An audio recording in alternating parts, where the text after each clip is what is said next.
Boa tarde. No Espaço Livre de hoje, vamos saber sobre a decisão tomada pelo ministro Luiz Edson Fachin do Supremo Tribunal Federal na segunda-feira, dia 8, que provocou uma grande discussão entre juristas, especialistas em direito penal e constitucional e, mais ainda, uma reviravolta na política nacional. O ministro entendeu que a 13ª Vara Federal de Curitiba, que tinha o ex-juiz Sérgio Moro como titular, é incompetente do ponto de vista territorial para processar e julgar o ex-presidente Lula nos casos do triplex do Guarujá, do sítio de Atibaia e em 2 ações envolvendo o Instituto Lula. O mérito dos processos não foi julgado. As condenações do petista foram anuladas e ele volta a ter todos os seus direitos políticos, podendo inclusive disputar eleições. Para juristas, o que Fachin admitiu na decisão é que não havia conexão entre os supostos crimes que o Ministério Público Federal atribuía a Lula e a investigação de atos de corrupção na Petrobras, a não ser o fato de que a construtora OAS faria parte de um cartel de empreiteiras que atuava de forma ilícita em contratações celebradas com a petroleira. Após a decisão do ministro, viralizaram nas redes sociais publicações que garantem que o petista foi inocentado, o que não corresponde à verdade.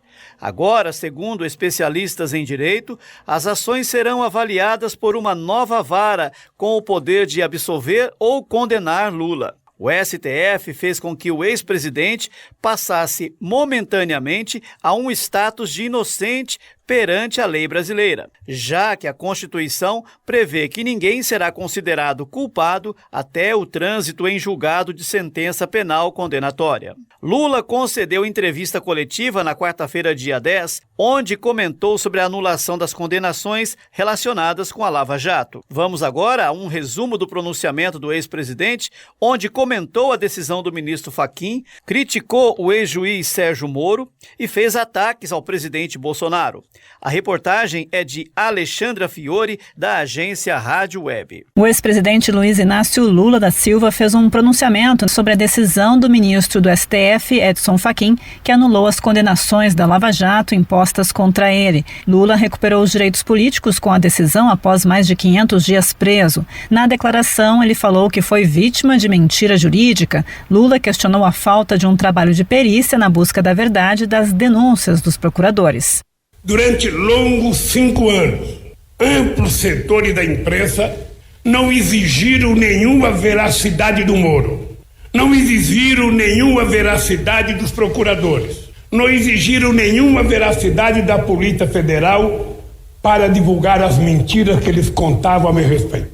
Mas agora nós estamos com um perito fazendo investigação nos documentos que está na Polícia Federal, portanto não é uma coisa do PT, é da Polícia Federal, autorizado pelo ministro da Suprema Corte, e mesmo esse perito avalizando, vocês acompanham a imprensa, e eu acho muito engraçado porque o Moro fala, não reconheço essa veracidade, os procuradores falam, não reconheço, mesmo tendo uma peritagem e a divulgação sendo autorizada pela Suprema Corte. No pronunciamento, Lula afirmou que sabia que esse dia chegaria e criticou os erros do juiz Sérgio Moro. Vocês estão lembrados quando eu disse que eu não trocava a minha dignidade pela minha liberdade e que não ia para casa preso porque a minha casa não era cadeia?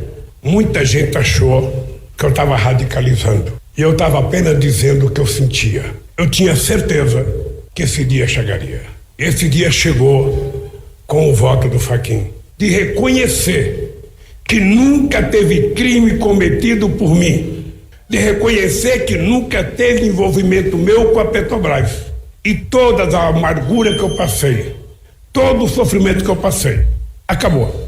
Ele também aproveitou para alfinetar várias vezes o presidente Jair Bolsonaro sobre a postura à frente da pandemia. Então, um presidente da República que se respeitasse e que respeitasse o povo brasileiro, a primeira coisa que ele teria feito em março do ano passado era criar um comitê de crise, envolvendo o seu ministro da Saúde, envolvendo secretários da Saúde dos estados, envolvendo cientistas da Fiocruz, cientistas do Butantan e outros cientistas, e toda semana orientar a sociedade brasileira do que fazer. Era preciso priorizar dinheiro e comprar as vacinas que pudesse comprar em qualquer lugar do planeta Terra. Porque nós tivemos momentos que teve vacina que a gente sequer aceitou. Porque nós tínhamos um presidente que inventou uma tal de cloroquina. Nós tínhamos um presidente que falava que quem tem medo do Covid é maricas, que o Covid era uma gripezinha. E também sobre a política econômica. A Petrobras investia 40 bilhões de reais por ano. Tudo isso está sendo destruído. Venderam a nossa BR. A gente não sabe para quem venderam. Uma empresa que arrecadou em 2019 70 bilhões, foi vendida por 3 bilhões e 900. Você já viu o Guedes falar uma palavra em crescimento econômico, desenvolvimento e distribuição de renda? Não, é vender. Vamos vender. Agora, quando eles venderem e gastar o dinheiro em custeio, o país vai estar mais pobre. O PIB não vai crescer. E a dívida vai continuar crescendo. Porque a única forma de você diminuir a dívida do Brasil não é você parar de gastar com o que é necessário. Porque se você tiver que investir em educação, em saúde, sabe, se você tiver que investir em transporte, em infraestrutura, você tem que colocar dinheiro. Na terça-feira, a segunda turma do Supremo retomou o julgamento de um recurso de Lula que pedia a suspeição de Moro, mas um pedido de vista do ministro Nunes Marques adiou a conclusão. O julgamento é para decidir se Moro agiu com parcialidade ao condenar o ex-presidente no caso Triplex. Agência Rádio Web com informações de São Paulo, Alexandra Fiore. Em Ouro Fino, o presidente do PT, Kleber Hartung, comentou as condenações anuladas e o posicionamento tomado em relação aos processos do ex-presidente Lula. Cláudio Lopes, ouvintes da Rádio Difusora FM de Ouro Fino. Em nossa bandeira de Minas Gerais, podemos ler um aviso que nos foi deixado pelos insurgentes iluministas da Conjuração Mineira. Diz o seguinte: libertas quae será tamen, ou liberdade ainda que tardia, pois foi isso que o ministro Edson Fachin proletou no último dia 8 de março, quando declarou Lula livre dos processos da 13ª Vara Criminal de Curitiba, cujo juiz era o senhor Sérgio Moro, que o sentenciou e fez cumprir 580 dias de prisão nas dependências da Polícia Federal de Curitiba. Edson Fachin, autor da decisão, anulou as condenações de Lula e extinguiu ações que apontavam a suspeição de Moro. Pediu que o julgamento fosse adiado, mas foi vencido. Esse fato seria normal se não fosse o Supremo Tribunal Federal ter reconhecido que a 13ª Vara Federal de Curitiba não fosse o local adequado para propor e julgar Lula após 5 anos de intensa batalha judicial na primeira e segunda instância. O ministro Gilmar Mendes votou logo em seguida, na terça-feira, dia 9, em julgamento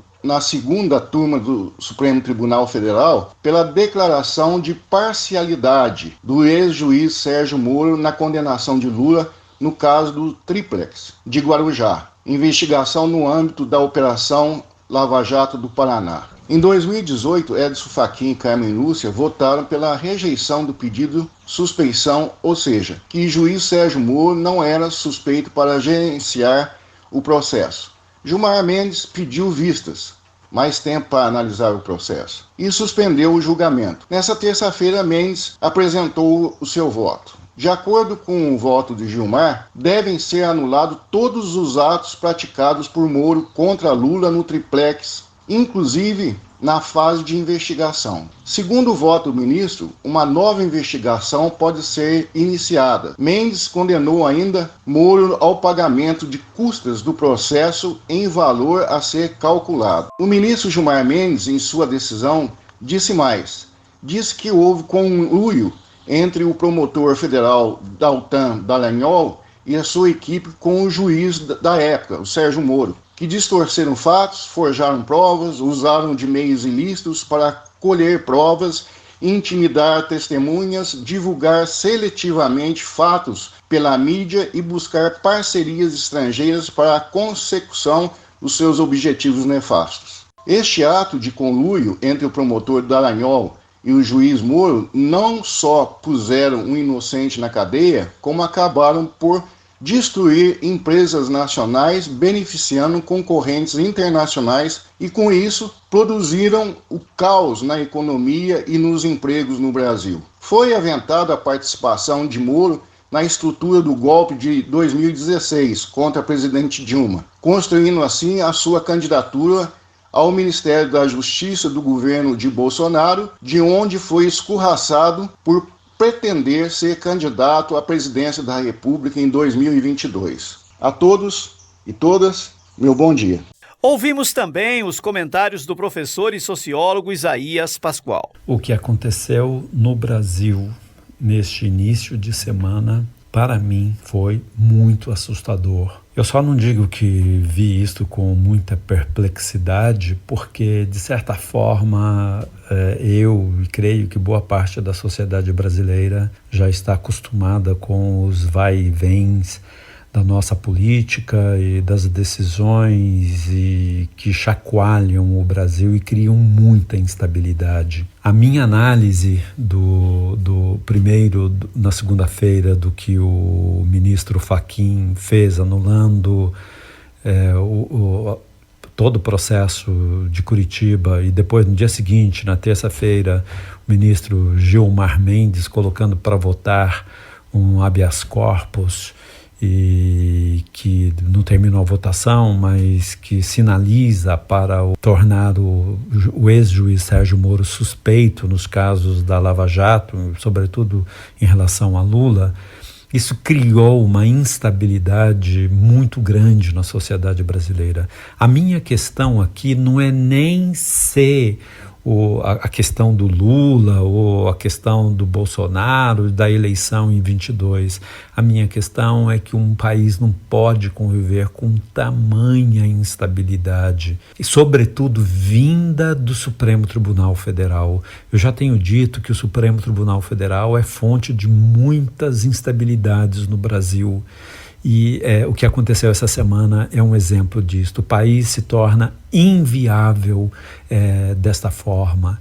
Então, o fato é que a decisão foi tomada e muda o quadro partidário para 2022. A entrada de Lula no cenário político cria uma nova perspectiva, um novo horizonte que nós vamos ter que aguardar para ver como ele vai se desenrolar, até porque nós não sabemos direito qual vai ser a situação do Lula. Então, fica aqui a minha colocação assim, da dificuldade de compreender como um país pode viver com tamanha instabilidade jurídica vinda, sobretudo, do seu poder supremo. Quem é Lula? Luiz Inácio Lula da Silva, do PT, foi presidente por 2 mandatos entre 2003 e 2010.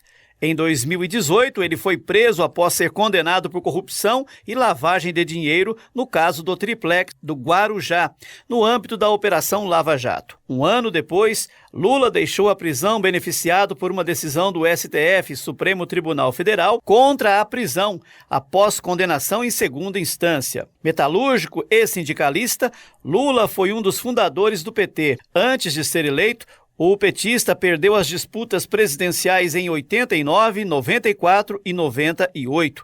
Ele defende que sua prisão teve como motivação principal tirá-lo da disputa à presidência quando concorreria com Jair Bolsonaro. E termina aqui o Espaço Livre. Fique agora com o Rádio Serviço e em seguida vem aí o Paulo Henrique com o Vale Tudo. Para você, uma boa tarde e um excelente final de semana.